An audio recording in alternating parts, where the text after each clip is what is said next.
Baik, Om Swastiastu. Perkenalkan, nama saya Putu Krisna Paramana Yuda, NIM 2415091026 dari kelas Sistem Informasi IKI 2. Dan kali ini saya akan menjelaskan UTS Agama Hindu yang soal saya kerjakan. Jadi yang pertama soalnya adalah bagaimana langkah praktis menjadi awatara dan orang suci. Jadi jawabannya adalah kita selalu berbuat kebaikan dalam kehidupan sehari-hari tanpa mengharap imbalan. Kedua, membantu orang lain yang kesulitan dengan ikhlas. Ketiga, menjadi pribadi yang jujur, sabar, rendah hati, dan tidak sombong. Dan yang terakhir, selalu mengutamakan kebenaran dan kasih sayang dalam bertindak. Nah, ini termasuk langkah praktis menjadi orang suci, jadi bertindak sebagai orang suci. Baik, soal nomor 2, contoh pengalaman hidup sesuai renungan tentang moralitas. Jadi saya pernah mengalami saat malas mengerjakan tugas, akhirnya saya hasilnya jelek dan membuat saya kecewa. Dan dari pengalaman itu saya belajar bahwa setiap perbuatan itu akan menghasilkan akibat. Nah, dari itu saya menjadi disiplin dan bertanggung jawab untuk masa depan yang lebih baik. Soal ketiga, jelaskan dan beri contoh tahapan-tahapan dari Astanga Yoga. Nah, Astanga Yoga itu ada 7 ya. Yang pertama ada Yama atau menahan diri dari kejahatan. Itu seperti selalu berkata jujur, itu seperti berbuat baik ya, menepati janji. Kemudian ada Niyama, disiplin diri ya, seperti contohnya adalah sembahyang, kemudian belajar secara teratur. Nah, yang ketiga itu adalah asana. Asana adalah duduk nyaman. Nah, contohnya saat meditasi kita harus duduk dengan stabil. Kemudian pranayama atau mengatur napas ya, ini contohnya mengatur napas sehari-hari untuk menenangkan batin. Nah, kemudian ada pratyahara atau menarik hindar dari hal-hal duniawi ya, seperti tidak tergoda dari godaan HP saat kita meditasi. Kemudian ada dharana, memusatkan pikiran pada satu titik ya, contohnya pada saat kita meditasi kita harus fokus pada satu titik, pada satu tujuan. Nah, dhyana atau meditasi penuh dengan ketenangan ya, ini seperti contohnya seperti beryoga atau meditasi kita harus tenang. Kemudian soal nomor 4, contoh mengembangkan kasih sayang atau kasih melalui kebenaran. Nah, contohnya yang pertama adalah membantu teman saat belajar dengan tulus tanpa mengharapkan imbalan.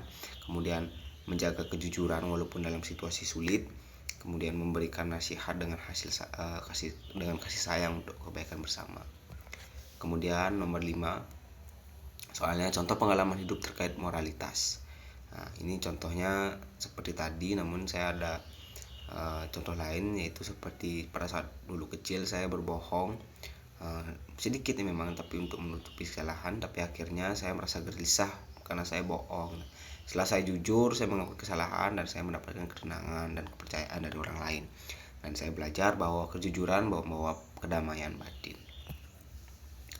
Nah, ini tahapan sebelum meditasi, yaitu membersihkan diri seperti cuci muka, cuci tangan, mandi untuk menjaga kesucian dan kesegaran. Kemudian duduk di alas dengan punggung tegak lurus, rileks di pangkuan dan memejamkan mata, menenangkan pikiran sejenak lalu mengucapkan mantra suci dan membawa pikiran fokus mulai bermeditasi dengan tenang.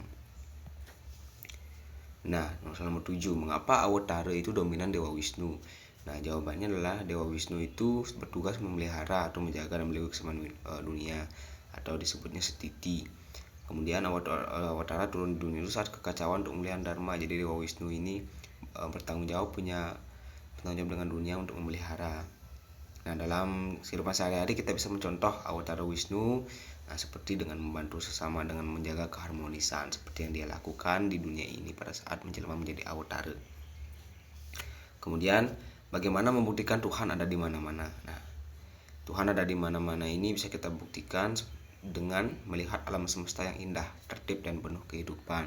Nah, di sini kan kita dihidupkan oleh Atman yang mana itu adalah percikan terkecil dari Tuhan, dan kita bisa melihat sekitar kita, melihat alam semesta yang indah, melihat alam semesta yang luas. Itu merupakan ciptaan dari Sang Yang Widi Wasa Tuhan. Nah, merasakan kehadiran Tuhan dalam air, udara, air, matahari dan semua ciptaannya. Dan di sini juga kita bisa merasakan kehadiran Tuhan di alam. Nah, setiap detak jantung dan napas adalah bukti kasih sayang Tuhan selalu mencintai. Nah, kita selalu diberikan detak jantung dan nafas setiap hari oleh Tuhan. Setiap bangun tidur kita harus bersyukur kita masih berada di dunia ini, diberikan nafas, diberikan detak jantung. Nah, ini nomor 9, contoh mengembangkan kasih sesuai hukum karma pala. Nah, contoh mengembangkan kasih sayang sesuai hukum karma pala itu ada berbuat baik seperti membantu orang lain tanpa pamrih, yang mana ini akan berakibat ke depannya suatu saat kalian akan dibantu juga. Kemudian menyebar kasih sayang dan kebaikan karena segala perbuatan akan kembali kepada diri kita. Nah, berusaha menjaga pikiran, perkataan, dan perbuatan agar sesuai dengan dharma. Nah, mengapa yoga asanas itu penting untuk meditasi? Ya, jadi yoga asanas itu membantu tubuh menjadi rileks, lentur, dan tidak kaku saat bermeditasi. Membantu mempersiapkan fisik agar tidak mudah lelah dan duduk lama. Jadi yoga asanas ini membantu mempersiapkan fisik kita ya agar tidak mudah lelah saat duduk lama. Jadi istilahnya pemanasannya. Kemudian dengan tubuh yang nyaman, pikiran juga menjadi lebih fokus sehingga meditasi menjadi lebih dalam dan tenang. Jadi sekian itu dia yang bisa saya sampaikan dan jawaban-jawaban saya. Mohon maaf apabila ada salah kata. Saya tutup dengan Parama Santi. Om Santi Santi Santi Om.